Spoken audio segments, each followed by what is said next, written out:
Salut tout le monde, c'est Nico Altomato et bienvenue dans cette vidéo qui est consacrée à la 20e saison de la Ligue Combat de Pokémon Go. Comme vous le voyez, il y a énormément de changements. Alors il y a toujours eu des changements en fait, selon les saisons. Il y a toujours eu une petite attaque qui a été améliorée, une petite attaque qui a été détériorée. Mais là, les gars de Niantic se sont dit, je veux que tout change. La méta, les Pokémon, tout, je veux que tout change. Et comme vous le voyez, sur ma droite, il y a une infographie qui répertorie tous les changements de la saison 20 et il y en a beaucoup. D'ailleurs, cet infographiste, c'est G47iX. Je vous laisse un lien dans la description pour que vous puissiez aller voir un petit peu ce qu'il fait, le suivre, etc. Tout est en anglais, bien évidemment. Mais c'est très quali et c'est très pointu, donc n'hésitez pas à y faire un tour et puis si ça peut vous apporter des informations, j'en serais ravi. Sachez également que cette vidéo ne va être que concentré sur la Ligue Super, puisque c'est celle que j'affectionne le plus, que je connais le mieux. Il y a aussi la Ligue Hyper et la Ligue Master qui vont pas mal changer, mais je ne me permettrai pas de faire de commentaires dessus parce que je ne suis pas un spécialiste, c'est pas les ligues dans lesquelles je m'épanouis le plus, donc je vais me centrer sur la Ligue Super. On va bien évidemment voir la théorie, puisque après la pratique, ce sera quand on mettra les Pokémon en combat et on pourra voir ensemble ce qui marche, ce qui ne fonctionne pas, mais en tout cas, on va voir un petit peu les changements théoriques de la saison 20. Et si vous voulez voir un petit peu les changements pratiques, n'hésitez pas à venir sur ma chaîne Twitch, Nico Altomato, et comme ça on découvrira ensemble les points positifs et les points négatifs de chacun des Pokémon et de chacune des équipes que l'on pourrait créer pour upgrader le plus possible cette saison 20. La promo étant terminée, oui je fais une promo relativement courte, vous inquiétez pas, on va tout de suite passer au changement. Comme vous le voyez, si vous jouez un petit peu à Pokémon Go et notamment à la Ligue de Combat Go, il y a une chose qui doit vous marquer dès le début, et c'est ce qui m'a marqué moi, c'est la meilleure attaque du jeu, l'attaque Counter, qui est ici, l'attaque Riposte donc, qui va avoir un debuff, donc ça veut dire une dégradation. Elle va créer moins d'énergie à chaque fois qu'elle va être utilisée. Donc, tout simplement, ça veut dire qu'il va falloir, pour attaquer à une attaque chargée, quel que soit le Pokémon qui utilise Riposte, aura plus de temps pour pouvoir lancer une attaque chargée. Donc c'est une dégradation qui est phénoménal parce qu'il y a un nombre de Pokémon qui utilisent cette attaque qui est très grand, tellement cette attaque était forte, elle tapait fort, elle permettait de faire beaucoup d'énergie, donc des attaques chargées rapidement, et du coup en fait on mettait tout de suite beaucoup de pression sur les shields adverses. Il y a une sacrée liste en fait de ces Pokémon qui attaquaient avec l'attaque riposte, notamment Capoeira, Vigoroth qui lui aura un cas particulier et j'en parlerai à la fin de cette vidéo, mais lui aussi j'y reviendrai dessus. Charmina, Deoxys Défense, Betochef, Bagaïd, Lansargo, Ixon, Coatox, Lucario notamment, pour ne citer que parce qu'il y en a encore beaucoup, et également un petit nouveau qui était très utilisé en fin de saison 19, Courroucinge. Tous ces Pokémon deviennent quasiment pas utilisables puisque l'attaque riposte devient une attaque très moyenne. J'aurais pu rajouter aussi comme utilisateur de l'attaque riposte Colossinge et McCogneur, mais eux deux ont un petit avantage sur les autres, c'est qu'ils vont avoir accès à la nouvelle attaque de type combat qui va être largement l'une des meilleures attaques du jeu, c'est Point Karaté, qui est ici, Karaté Shop, Point Karaté. Et quand on regarde bien, l'énergie générée a été augmenté, c'est-à-dire que c'est complètement l'inverse de riposte, c'est que maintenant à chaque tour de jeu, l'attaque Point Karaté va permettre aux Pokémon qui l'utilisent d'attaquer plus rapidement avec son attaque chargée. Et McCogneur, Colossinge y ont accès. Donc tout comme l'attaque riposte aux saisons précédentes, les Pokémon qui vont pouvoir utiliser l'attaque Point Karaté vont devenir quasiment tous jouables. Il y en a quelques-uns, mais il y en a surtout deux qu'il faut retenir.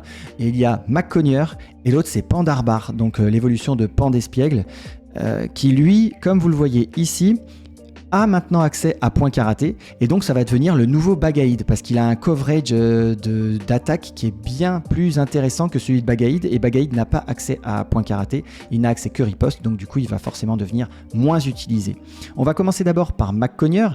Point Karaté, ce sera une attaque rapide qui va être apprise par une CT élite. Il va falloir utiliser un objet particulier et un petit peu rare pour pouvoir avoir cette attaque, mais ça en vaut vraiment la peine. Et il va pas être couplé avec éboulement, mais il va être couplé avec lame de roc. Parce que éboulement a lui aussi eu un petit debuff, donc passe de 75 de puissance à 65 de puissance, donc ça veut dire qu'il tape quand même moins fort. Il tape toujours aussi vite, mais il tape moins fort. Donc autant aller sur lame de roc qui lui, va faire beaucoup de dégâts. Et puisque Point Karaté est une attaque qui maintenant va créer beaucoup plus d'énergie que Riposte, quasiment avec la même vitesse, on va pouvoir lancer un lame de roc quasiment en même temps qu'un éboulement, ce qui fait que McCogner va devenir un monstre intégral. Pourquoi ? Parce qu'il va taper fort, il va taper vite et surtout, ça va être le cauchemar des types vol qui sont normalement ses contres. Le type vol étant super efficace contre le type combat. Quand on switch un Pokémon de type vol sur un McCogner, normalement le McCogner n'a pas grand chose à faire. Même si certains Pokémon pouvaient résister éboulement, maintenant, ils ne résisteront pas, surtout si c'est un McCogner obscur, ils ne résisteront pas du tout à l'âme de roc. Il va one-shot à peu près tous les Pokémon de type vol. Mais le petit nouveau ne doit pas rougir de la comparaison, parce que contrairement à Bagaïd, qui lui n'avait que des attaques de type ténèbres et de type combat, Pandarbar, lui, peut avoir en attaque chargée close combat, éboulement qui sera moins bon, mais qui peut être encore utilisé, tête de fer et tranche-nuit. Close combat et tête de fer sont des attaques qui peuvent faire beaucoup de mal, notamment en tant que tête de fer pour les Pokémon qui pourraient venir contrer son type combat et son type ténèbres, les Pokémon de type fée. Vu qu'il tape très fort et très vite, il peut devenir lui aussi un monstre total en tant que Pokémon de type combat. Ce sont les deux Pokémon combat qui vont devenir monstrueux et qui seront de partout. Je le dis et je le répète parce que clairement, il va falloir garder ça en tête. McCogner et Pandarbar vont, à mon avis, au début de la saison, être partout. Donc, pour les contrer, puisqu'on ne peut plus contrer ce genre de Pokémon avec les Pokémon de type vol, surtout que, pour revenir sur le type vol, il y a eu plusieurs changements, notamment l'attaque Wing Attack, donc l'attaque cruelle que quasiment tous les Pokémon de type vol utilisent, va être debuff elle aussi, c'est-à-dire qu'en fait, exactement comme l'attaque riposte, l'énergie qu'elle va créer va être diminuée. Donc ça veut dire que tout Pokémon qui utilise cette attaque rapide va mettre plus de temps à lancer son attaque chargée. Et pour couronner le tout, l'autre attaque signature des Pokémon de type vol, l'attaque Sky Attack, l'attaque piquée, elle a un up de puissance puisqu'elle passe de 75 points de puissance à 85, mais son coût d'énergie pour être lancé va être augmenté. Ça veut dire que Wing Attack, donc cruel, va générer moins d'énergie et il va en falloir encore plus pour pouvoir lancer l'attaque chargée piquée. Ce qui fait que ça impacte quasiment la totalité des Pokémon de type vol. Pour pouvoir contrer donc les Pokémon de type combat, il va falloir utiliser des Pokémon de type fée. Et pour pouvoir améliorer les Pokémon de type fée, le Fairy Wind, donc le vent féerique, passe de 3 points de puissance à 4 points de puissance. C'est pas énorme, mais cette attaque était déjà très bonne parce qu'elle chargeait beaucoup d'énergie assez rapidement. Ce qui fait qu'en fait, tous les Pokémon de type fée vont avoir un up. En tout cas, tous ceux qui vont pouvoir utiliser cette attaque-là. Et notamment Melodelph et Togekiss. Et Togetic, pardon, pas Togekiss, mais Togetic. Il y a aussi, bien évidemment, Gros Doudou, que tout le monde connaît, mais Gros Doudou va être encore utilisé avec Charme ou Fairy Wind, on peut utiliser les deux, mais clairement, Gros Doudou est un charmeur, il n'est pas trop utilisé, on n'utilise pas trop le vent féerique pour lui. Donc comme vous le voyez dans l'infographie, Melodelph et Togetic ont accès à une nouvelle attaque qui s'appelle Vampibaiser, Draining Kiss, qui va être plus rapidement utilisable que Calinry, par exemple, dont il avait accès avant, avec une attaque vent féerique qui va faire plus de dégâts. Donc forcément, en fait, ces deux Pokémon-là vont avoir un gros up et vont être beaucoup utilisés pour contrer les deux monstres qu'on a vus tout à l'heure. Pour continuer dans la même logique de contrer les Pokémon qui deviennent puissants, maintenant, pour contrer les Pokémon de type fée, il va falloir des Pokémon de type poison ou de type acier. Et pour le type poison, ce qu'on peut voir ici, c'est que Poison Sting est passé de 3 de puissance à 4 de puissance. C'est exactement comme le vent féerique. Poison Sting, qui génère beaucoup d'énergie, va être en plus capable de mettre beaucoup plus de points de vie aux adversaires, notamment aux Pokémon de type fée, ce qui en fera l'une des attaques les meilleures du jeu au niveau ratio énergie générée, puissance dégagée. Donc du coup, tous les Pokémon qui vont utiliser Poison Sting, donc Darvenin en français, vont devenir également jouables. C'est quelque chose qu'il faut aussi savoir. Et parmi ces Pokémon, il y en a quand même pas mal et certains que j'aime beaucoup. Il y a Qwilfish, Migalos, Drascor, notamment sa forme obscure qui est déjà très forte et maintenant qui va être encore plus fort. Et surtout, un qui va être très bon, ça va être Terrestre. Mais Terrestre, je vous en parlerai un petit peu plus tard aussi parce que ça fait partie des Pokémon qu'il va falloir impérativement investir. Et parce qu'il ne faut pas oublier les Pokémon de type acier, ils ont fait deux choses. La première, c'est que Stingwing aura une génération d'énergie qui va être diminuée. Donc ça, malheureusement pour aile d'acier, Stingwing, ce n'est pas bon. Donc Armure va avoir un gros debuff aussi. Et pour Metal Crow, donc griffe acier, il y a des Pokémon qui vont pouvoir sortir un petit peu leur épingle du jeu. Et je pense notamment à Berserkat, qui est un très très bon Pokémon, un très bon utilisateur de griffe acier, à Sablero d'Alola, qui va pouvoir attaquer aussi vite qu'avec Poudreuse, mais avec une attaque acier.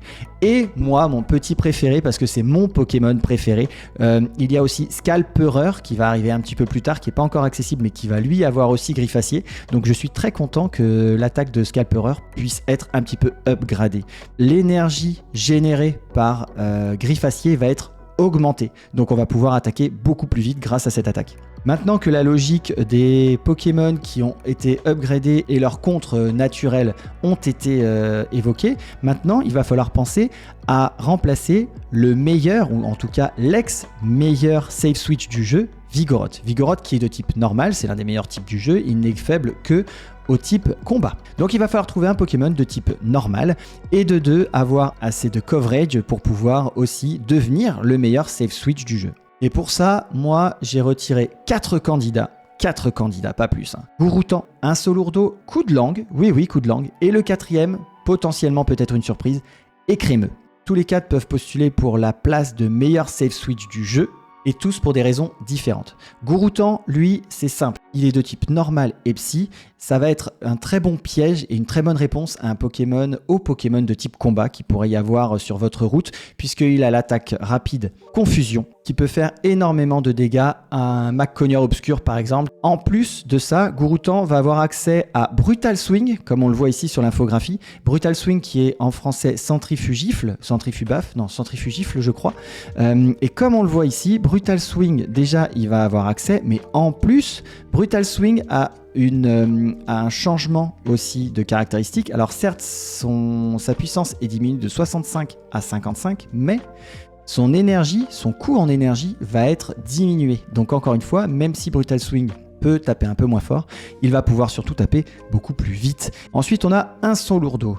Un Solourdo qui est un Pokémon relativement lambda, mais qui est très bulky. Lui va bénéficier d'une amélioration d'une attaque, c'est celle de Rollout, roulade.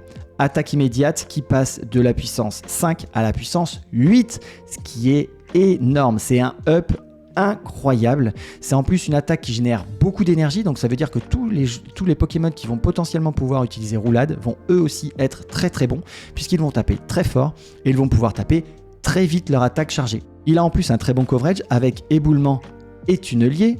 Même si Éboulement a eu un debuff, il va quand même mettre beaucoup de dégâts avec l'attaque roulade. Et l'attaque tunnelier, elle n'a absolument aucun changement et c'est une très très bonne attaque. Pour continuer sur roulade, la 3e possibilité comme save switch, c'est coup de langue.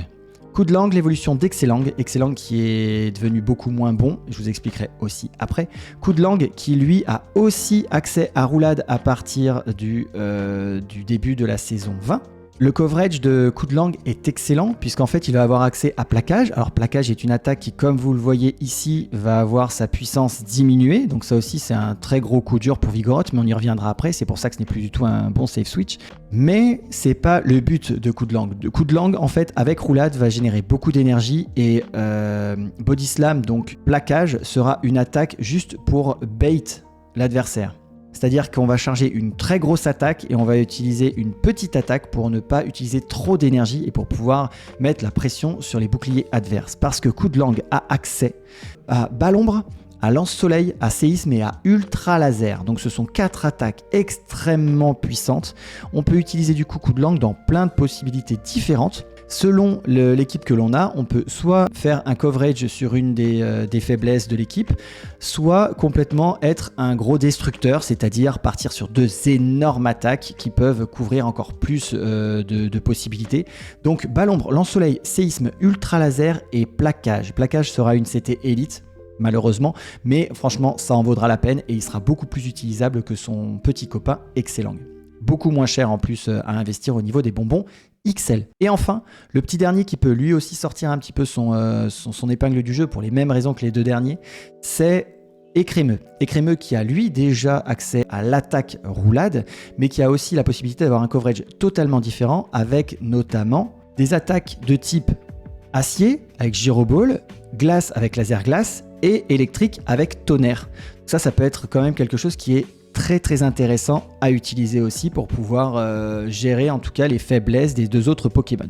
Maintenant que l'on a parlé des éventuels save switch, on va pouvoir parler des spammers. Les spammers, c'est simple, ils avaient une attaque clé qui s'appelait Mudshot, en français tir debout. Lagron, Marestre, Barbicha ou encore Tarpo.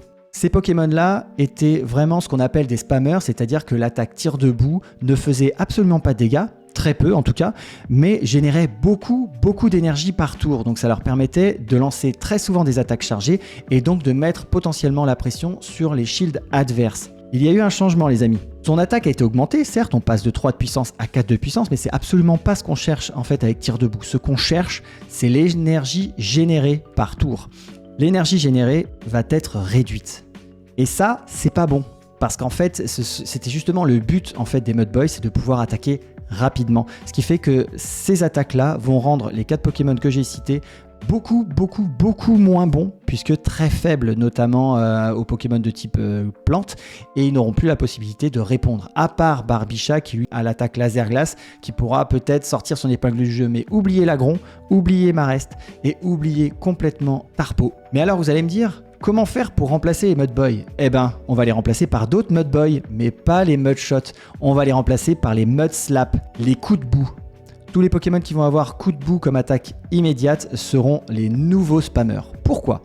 On voit un petit peu, déjà, on passe de 11 de puissance à 12, ce qui est déjà pas mal, même si c'est que 1 point, ça reste quand même déjà une bonne attaque, parce que elle était jouable déjà cette attaque avant, hein. Il n'y avait pas de problème, c'était déjà une attaque bien jouable. Mais le truc qui est génial, c'est qu'en plus d'avoir un petit up de pouvoir, il va même avoir une génération d'énergie augmenté, c'est-à-dire qu'en fait il va faire très mal, il va pouvoir nous permettre d'utiliser une attaque chargée beaucoup plus rapidement, et les Pokémon qui vont pouvoir utiliser cette attaque immédiate et qui vont donc devenir extrêmement bons et remplacer tout ce qui est Lagron, etc., tout ce que je viens de vous expliquer, parce que n'oubliez pas que Lagron était un Pokémon qui était utilisé dans toutes les ligues, c'était la valeur sûre, on savait que Lagron dans une équipe c'était possible et que c'était très bon. Bien maintenant, il va être remplacé par Ossatueur de Kento, Trio Piqueur d'Alola, oui, vous avez bien entendu, Trio Piqueur d'Alola, mais aussi par Tritosaur, ou encore, dans un autre registre, Golémastoc. Tous ces Pokémon-là vont avoir la possibilité de montrer à quel point ils sont puissants, parce qu'ils vont être d'excellents contres à tous les Pokémon de type feu, à tous les Pokémon de type acier, et surtout ils vont avoir un coverage qui peut être très intéressant, comme Ossatueur qui peut avoir éboulement, Masdos, séisme et tunnel, et pourquoi pas faire un total attaque sol avec Masdos et tunnel, puisque Masdos en fait est également une attaque qui est très utilisée par les nouveaux Mud Boys. Si on regarde un petit peu mieux dans cette infographie, qu'il y a ici Bone Club, qui est l'attaque en français Masdos, qui passe de 40 de puissance à 45. C'est un up énorme, et en plus il va pas demander plus d'énergie, donc on va pouvoir le taper toujours aussi vite, voire plus vite maintenant avec Mud Slap, et taper plus fort, passer de 40 à 55. Et ça, Ossatueur d'Alola, il va savoir faire. Et Tritosaur, lui, sera le nouveau Marestre, tout simplement, puisque avec coup de boue, il va générer beaucoup d'énergie. Il va avoir Vibraqua, donc il peut potentiellement être une hydroqueue, même si c'est une attaque un peu moins bonne. Il a également plaquage pour un coverage plus large, et il a séisme et Telluriforce si on veut taper extrêmement fort. En plus, c'est un Pokémon qui est extrêmement bulky, Tritosaur, donc vraiment, il va remplacer Marestre. C'est vraiment un Pokémon qu'il va falloir avoir dans sa besace. On va passer maintenant au cas un petit peu particulier. Il y a un ou deux Pokémon qui ressortent un petit peu du lot en plus que ce que je viens de dire là. Et notamment, on va commencer par Noctunoir. Noctunoir, comme vous le voyez sur cette infographie, va avoir accès à Shadow Punch qui a eu un up exactement comme Bone Club, donc comme Masdos. Point ombre passe de 40 de puissance à 55. Donc ça aussi, c'est encore une attaque qui va être très intéressante. Et en plus de Noctunoir, il va y avoir aussi Spectrum, bien évidemment. Il va y avoir aussi Ectoplasma qui tapait déjà très fort, mais là maintenant vont taper encore plus fort. Donc ça peut être rigolo de jouer ce genre de Pokémon. Mais le vrai up de Noctunoir se situe sur son attaque rapide, l'attaque Astonish, qui est en français étonnement, qui passe de 9 à 12. Alors cette attaque-là faisait pas mal d'énergie par tour, certes, mais tapé relativement de façon médiocre par rapport au nombre d'énergie qu'il générait. C'est plus le cas, on passe de 9 à 12. ce qui fait d'elle directement la meilleure attaque de type spectre. Si on couple étonnement avec point ombre et avec l'attaque chargée vibre obscur, ça fait un Pokémon qui peut taper très vite, très fort, et clairement ça peut être du coup un excellent Pokémon. Il y en a certains qui peuvent aussi utiliser potentiellement Psycho. Si on a une faiblesse dans son équipe au type combat par exemple, on peut aller sur Psycho, sachant qu'il va y avoir quand même pas mal de poison. Ça peut être aussi une certaine alternative d'avoir et Psycho et point ombre. Un autre Pokémon dont on peut parler de façon spécifique, c'est Igolta. Igolta, pourquoi? Parce qu'en fait, il est de type normal et de type électrique. Donc ça, jusque-là, c'est un type qui est somme toute normal. Il n'est pas exceptionnel, mais il n'est pas non plus mauvais. Et surtout, son type normal va le rendre faible aux deux monstres qu'on a vus au début. Et son type électrique va le rendre faible aussi tous les nouveaux Mudboy. Mais il ne faut pas l'utiliser comme un Pokémon de type électrique, puisqu'il a accès déjà à l'attaque Mudslap, donc à l'attaque coup de boue, qui va être, comme vous l'avez vu, upgradé de ouf. Mais il a aussi accès à l'attaque Parabolic Charge, qui elle va avoir un excellent up, c'est-à-dire qu'en fait elle va passer de 65 de puissance à 70 de puissance, son coût en énergie va être diminué, donc on va pouvoir le lancer plus longtemps, et surtout, nouveauté, il va avoir une chance d'augmenter la défense de l'utilisateur de 1 point, ce qui est très très fort. Alors je ne sais pas encore exactement le pourcentage de chance, j'espère que ce sera quand même un pourcentage assez élevé, 33-50%, ce serait vraiment très bien. Et du coup, ce Pokémon deviendrait vraiment très très fort, notamment parce qu'en plus de ces attaques-là, il a la possibilité d'avoir l'attaque Abattage, qui est une attaque dragon, donc qui peut potentiellement faire un coverage sympathique, mais surtout qui a également la possibilité de diminuer à 50% l'attaque de la cible de 1 point. Ça peut être un Pokémon qui peut être utilisé en safe switch aussi pour juste faire en sorte de diminuer les capacités de l'adversaire en fait avec abattage, mais aussi pour améliorer sa défense et devenir de plus en plus bulky pour que le tour d'après en fait tu sois face à un mur total. Si jamais bien évidemment Parabocharge, donc Parabolic Charge, Parabocharge en français, obtient un pourcentage d'activation qui soit quand même aux alentours de 50%. Sinon, ce sera une attaque qui sera un petit peu moins bonne, même si elle a eu quand même beaucoup d'améliorations. Et on peut le compléter avec potentiellement Nœud Herbe, potentiellement Piétisol, même si c'est vraiment pas une bonne attaque de type sol. Donc moi, je vous proposerais plutôt Parabocharge et Abattage, voire Nœud Herbe, selon un petit peu ce que vous avez comme autre attaque. Je pense qu'on a enfin fait le tour des gros changements. Alors bien évidemment la vidéo pourrait durer des heures et des heures hein, parce que quasiment tous les Pokémon sont impactés par ça. Notamment il y a quelque chose dont on n'a pas parlé, c'est l'attaque Déserbaf Trailblaze, qui elle aussi va avoir un coût qui va être réduit, donc ça va être génial. C'est une attaque en plus qui permet d'augmenter son attaque. Ça va être un petit peu comme Triple Axel maintenant, et donc tous les Pokémon qui vont utiliser ça vont pouvoir être relativement bons, et je pense notamment à Gringrigrou. On en a déjà parlé, mais il y a aussi Migalos qui peut l'utiliser, il y a Faramp, il y a Gouroutan dont on a aussi parlé. C'est vrai que c'est une attaque auquel je n'ai pas pensé à développer quand je l'ai expliqué. Il y a aussi Floramantis que j'aime beaucoup moi comme Pokémon, donc ça va être génial. Et après il y a des Pokémon un petit peu moins utilisés comme Ursaking, Moufleur, Archiduc, enfin bon, tous ces Pokémon là seront un petit peu moins utilisés. Potentiellement Ursaring aussi, Girafarig. Donc voilà, il y a quand même pas mal de Pokémon qui peuvent être utilisés avec des Airbaf, et vu que l'attaque va être up, ça sera plutôt une bonne alternative. Et je viens de l'apprendre, il y a aussi Berserkat qui peut l'utiliser, donc avec Griffacier, on peut tenir aussi un Pokémon de type acier qui aura une réponse face aux Pokémon de type eau, et surtout aux Pokémon de type sol. Et à part ça, ce qu'on peut aussi noter, c'est que Fire Spin, donc roue de feu, sera une attaque qui sera un petit peu plus puissante. C'est pour ça que Ossature d'Alola devient encore un Pokémon très utilisé, qu'il va y avoir aussi Fenard de Kento qui va être très utilisé. Et je pense qu'ils ont voulu faire, Niantic a voulu faire un petit peu le ménage avec les équipes toxiques de type plante, puisque Razor Leaf, l'attaque tranche-herbe, va être diminuée de puissance, de passer de 10 à 9 pour le coup. Ça aura au moins la possibilité de mettre un petit peu moins de pression au Pokémon adverse quand on switch sur un Pokémon qui utilise tranche-herbe, et de potentiellement mettre la pression sur ses boucliers. En parlant de bouclier, il y a une chose dont on parle très peu. Il y a très peu de youtubeurs, très peu de streamers qui en parlent, et moi je trouve que c'est quand même quelque chose de fou.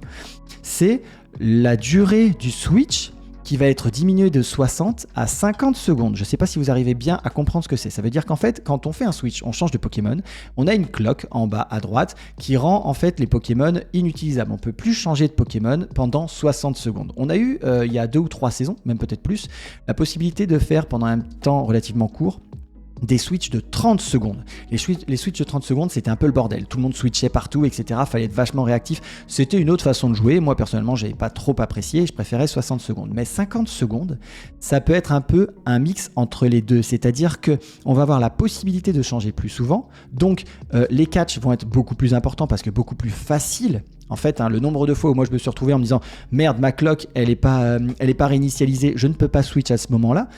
Et on peut surtout mettre à l'abri des Pokémon plus rapidement. C'est-à-dire que si on arrive à faire tourner un petit peu la cloque, on peut faire revenir un Pokémon et savoir que potentiellement, on peut utiliser un Pokémon que l'on aurait laissé avec peu de vie. On peut l'utiliser plus facilement et plus rapidement en tant que troisième bouclier. Et je pense que ça va être comme ça que ça va être joué. Donc ça, on n'en parle quasiment pas encore, mais je suis persuadé que ça va quand même pas mal changer notre façon de jouer et surtout pas mal notre façon de changer en fait sur un autre Pokémon. Parce qu'encore une fois, comme on disait, il y avait pas mal de Pokémon qui étaient capables, sans même utiliser d'attaque chargée, de farmer en fait le Pokémon adverse. Sauf que là, en 50 secondes, il y aura déjà moins de possibilités. L'adversaire va pouvoir utiliser ses attaques rapides et ses attaques chargées pour gagner du temps et faire en sorte de mettre à l'abri ce Pokémon qui a été complètement hard-counté, donc c'est-à-dire complètement contré, et potentiellement essayer de faire quelque chose comme étonner son adversaire en utilisant le troisième Pokémon ou en sacrifiant un autre Pokémon, etc. Bon bref, il y a quand même pas mal de choses possibles et je pense que cette cloque, en fait, on va en reparler, mais passer de 60 secondes à 50 secondes, je pense que ça va être beaucoup plus important que ce que tout le monde en dit, puisque quasiment personne n'en parle. Maintenant qu'on a fait vraiment le tour du tour, je ne peux pas faire beaucoup plus, sinon on en a pour la nuit, je vais vous proposer un top 5 des Pokémon qu'il ne faut plus investir et un top 5 des Pokémon qu'il faut impérativement avoir. En tout cas, les nouveaux Pokémon qu'il faut avoir. Dans un premier temps, on va passer sur les 5 Pokémon qu'il ne faut plus avoir. Il ne faut plus investir, il ne faut plus utiliser de poussière d'étoiles, de bonbons, etc. Si vous ne l'avez pas, n'essayez pas de l'avoir. Si vous l'avez déjà, gardez-le. Peut-être qu'une autre mise à jour fera que le Pokémon sera de nouveau jouable. Dans mon top 5, le premier qu'il ne faut plus investir pour plusieurs raisons que je vais vous énoncer, c'est Charmina. Charmina, c'est l'utilisateur de l'attaque riposte, on en a déjà parlé, l'attaque riposte devient moyenne, mais surtout, il a le défaut de devoir être XL, donc on doit utiliser des bonbons XL pour pouvoir atteindre un Charmina de bonne qualité pour le top 100, top 50. On peut avoir un Charmina qui est moyen pour le PVP et l'avoir pas du tout XL, mais si vous vouliez essayer de farmer un top 10 par exemple de Charmina, vous êtes obligé d'avoir des bonbons XL, et donc du coup ça fait beaucoup de poussière, ça fait beaucoup d'investissement pour finalement un Pokémon qui sera beaucoup moins utilisable à cause de cette attaque riposte qui a été debuff. En top 4, je mettrais Excellang. Excellang qui était un très très bon Pokémon et qui avait un bon bulk et qui avait un bon coverage aussi.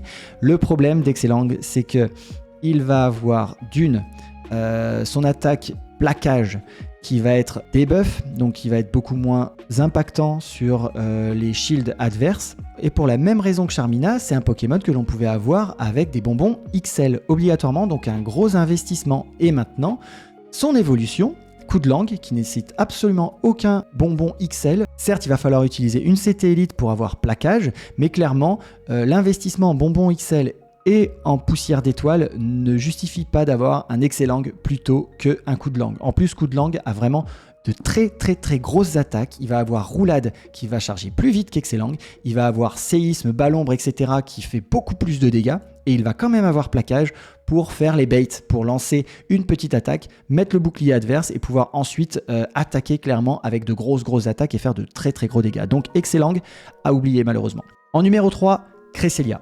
Cresselia pour deux raisons. La première, c'est que lui aussi est franchement très lourd à investir, mais on pourrait dire, mais Nico, c'est un Pokémon de type Psy, il peut être une très très bonne réponse au Pokémon de type combat. Certes, mais déjà, pour 100 000 poussières d'étoiles et pour 100 bonbons Cresselia, on a une nouvelle attaque. Ça, c'est déjà quelque chose à prendre en compte. Il y a une deuxième chose, c'est que son attaque Future Sight, en français Prescience, va passer de 120 à 110 de puissance. Et on sait que Cresselia, son point fort, ce n'est pas son attaque, c'est sa défense. Donc clairement, il va être quand même vachement moins utile avec cette attaque-là. Et surtout, Le deuxième Pokémon de type combat qui va être utilisé par quasiment la totalité des joueurs, ça va être Pandarbar. Et Pandarbar, il est de type combat, mais il est aussi de type ténèbres. Et il a accès à des attaques qui peuvent, pas one-shot, mais qui peuvent vraiment mettre à mal notre ami Cresselia. Macogneur avec lame de roc peut faire énormément de dégâts. Avec un seul bouclier, peut défoncer un Cresselia. Et c'est normalement, c'est votre wall, tu vois, c'est votre mur de points de vie. Et bah du coup, il sera beaucoup moins utile. Donc clairement, ne pas l'investir. Alors certes, il est encore jouable, hein, bien sûr, tous les Pokémon sont jouables, tous, c'est la magie de la Ligue Super. Mais clairement, vu l'investissement qu'il va falloir et vu le debuff qu'il a, même s'il est minime, ça reste quand même un debuff important, et ben il ne va pas être utile à investir. En numéro 2 et en numéro 1, vous allez avoir deux Pokémon qu'on voit de partout et qu'on utilise quasiment tout le temps. En top 2, j'ai mis Hermure. Notre pauvre Hermure, qui lui est excellent, c'est un excellent Pokémon, mais il va malheureusement ne plus le devenir, parce que ses attaques sont quasiment toutes vues à la baisse.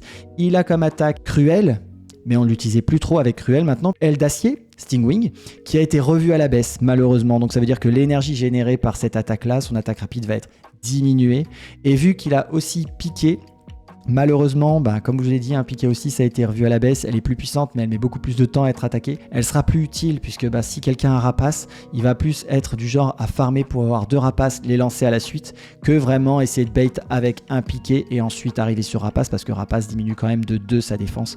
Bref, je suis un peu déçu pour les deux top 1 et top 2 parce que c'est vraiment des Pokémon que j'apprécie, mais Hermure, passez votre chemin, ce ne sera plus du tout le Pokémon puissant, bulky et flexible aussi qu'on pouvait avoir en réponse à des Pokémon de type fée. Il faudra plus aller sur des Pokémon qui ont Griffacier ou qui ont Darvenin et avec des Pokémon de type poison.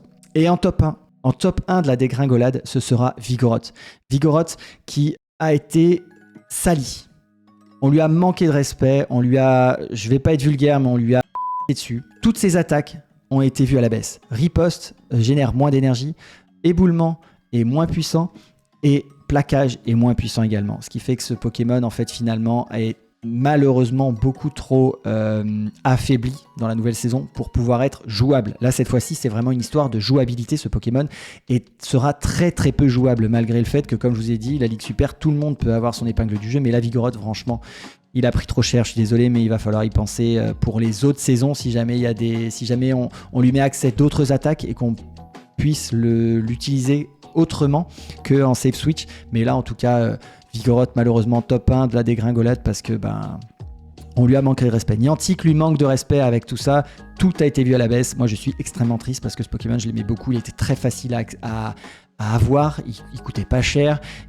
Très facile à utiliser. Très facile à comprendre comment utiliser. Enfin bon, bref, c'était vraiment le Pokémon idéal pour tous les débutants qui voulaient avoir un excellent Pokémon dans toutes les situations. Eh bien, ce n'est plus le cas, j'en suis désolé. On va passer tout de suite maintenant au top 5. C'est pas vraiment un top 5 de Pokémon, mais plutôt un top 5 de classes de Pokémon. Vous les avez déjà entendus et je vais vous faire juste un petit récapitulatif, ça va aller assez vite. En numéro 5, il va vous falloir donc un nouveau save switch de type normal. Et pour ça, il va vous falloir un Insolourdo, un coup de langue. Voilà, s'il faut en garder 2, ce sera cela. Et ensuite, potentiellement, Gouroutan ou Écrémeux. En top 4, si vous aimez un petit peu comme moi jouer aussi des types spectres, je vous conseille d'avoir un Octunoir, ça va être primordial. Et dans un autre registre, mais tout aussi dangereux, ça va être Golémastoc. Je vous ai déjà expliqué pourquoi, je ne vais pas aller plus loin, Golémastoc. Je vais juste revenir sur Golémastoc qui lui a accès à Coup de Boue, donc Coup de Boue qui est le nouveau Slap Boy, n'est-ce pas? Mais il a aussi accès à Point Ombre qui, comme Noctunoir, a été vu à la hausse, et à Dynamo Point, voire même à Telluriforce, qui sont 2 attaques qui sont très très costauds. Donc clairement, ça peut être la bonne surprise. Et Golémastoc aussi, il a certes Coup de Boue, mais il a également Étonnement. Atonish qui a été revu à la hausse, donc franchement ce Pokémon peut être vraiment une bonne option puisque quasiment toutes ses attaques ont été vues à la hausse. En top 3, il va vous falloir un nouveau Mudboy, donc utilisateur de Mud Slap, Coup de Boue, et pour ça je vous l'ai déjà dit, il y a Ossatueur de Kento, il y a aussi Tritosaur parce que ce sera un mur de points de vie et de défense, donc qui pourrait remplacer Marestre. En top 2, bien évidemment, les 2 monstres. Oui, et vous allez voir pourquoi il n'est pas top 1, parce que le top 1, il va un petit peu vous étonner, je pense, mais les 2 monstres, Macogneur et Pandarbar, clairement, je vous ai encore une fois expliqué pourquoi. Si vous en avez un, c'est très bien. Il faut utiliser malheureusement l'ACT Elite pour pouvoir apprendre à Macogneur l'attaque point karaté, mais ça en vaut la peine. Clairement, ça en vaut la peine. Il faut aussi une CT Elite pour pouvoir faire lame de roc. Mais clairement, vu l'utilité du Pokémon, en vrai, je vous le conseille fortement. Et enfin, en top 1, un Pokémon qui va être très très bon parce qu'il a beaucoup de points de vie, il a beaucoup de défense, il a accès à une attaque qui maintenant est exceptionnelle, même si elle était déjà très très bonne, d'Arvenin, et avec un coverage assez large. J'ai nommé Terrestre. En plus, c'est un Pokémon qu'on a obligatoirement, puisqu'il y a eu un Community Day pendant l'année 2024 ou 2023, je ne sais plus exactement, donc il n'y a pas très longtemps. Donc on en a au moins tous un. Gardez-le. Gardez-le. Par contre, il ne faut plus l'utiliser comme Mudboy, bien évidemment. Il va falloir l'utiliser avec l'attaque d'Arvenin. Et il a un coverage qui est plutôt sympa. D'habitude, il est utilisé avec Lame de Roc et Séisme, mais il ne faut pas oublier qu'il peut avoir Megacorn grâce à la CT Elite ou au Community Day. Mais il a aussi Bomber pour contrer complètement le type plante ou le type fée. Il a également Bombacide pour le bait et il a Vibraqua. Ça, on l'utilisera quasiment pas, hein, ça c'est clair. Mais il a quand même une possibilité d'attaque qui est très sympathique et très intéressant. C'est le numéro 1. Terrestre est le numéro 1 des nouveaux Pokémon à utiliser à partir de la saison 20. Et ce n'est pas pour rien, c'est parce qu'il va être extrêmement fort. Donc gardez-le, ne le jetez pas ou améliorez-le. Si jamais vous en avez eu un dans un coin et que vous ne l'avez pas encore amélioré pour X ou Y raison, c'est le moment les gars. Voilà, vous allez pouvoir vous amuser avec ce Pokémon que j'aimais beaucoup et que j'utilisais déjà beaucoup. Voilà, cette vidéo est enfin terminée. Elle doit être extrêmement longue, hein. J'ai mis du temps à la tourner, mais je pense qu'une fois montée, ça va être long aussi. J'espère que vous avez aimé, j'espère que ça va vous aider pour la saison 20 et pour bien débuter la saison 20, parce que je suis sûr que à force d'utiliser les Pokémon, à force de voir les Pokémon arriver, etc., on va forcément voir des Pokémon sortir du lot, etc., qui étaient inattendus. Et à partir de là, on pourra faire quelque chose de sympa, c'est-à-dire vraiment s'organiser pour créer des équipes, des nouvelles équipes. En tout cas, je vous ai fait déjà un grand récapitulatif de ce qui va changer et un grand récapitulatif des Pokémon qu'il faut avoir en début de saison pour pouvoir potentiellement faire tout de suite des points, faire tout de suite des victoires dès le début de la saison, avant de savoir un petit peu les petites subtilités pour certains Pokémon, etc. En attendant, je vous souhaite de passer une excellente journée. Merci d'avoir regardé la vidéo, merci de l'avoir regardé encore plus, merci de l'avoir regardé si vous l'avez regardé en entier parce qu'elle était longue. Je vous souhaite une excellente journée et une excellente nuit, peu importe où vous êtes sur le globe. Et comme on dit ici en Nouvelle-Calédonie, tata bisous et à la prochaine. Ciao.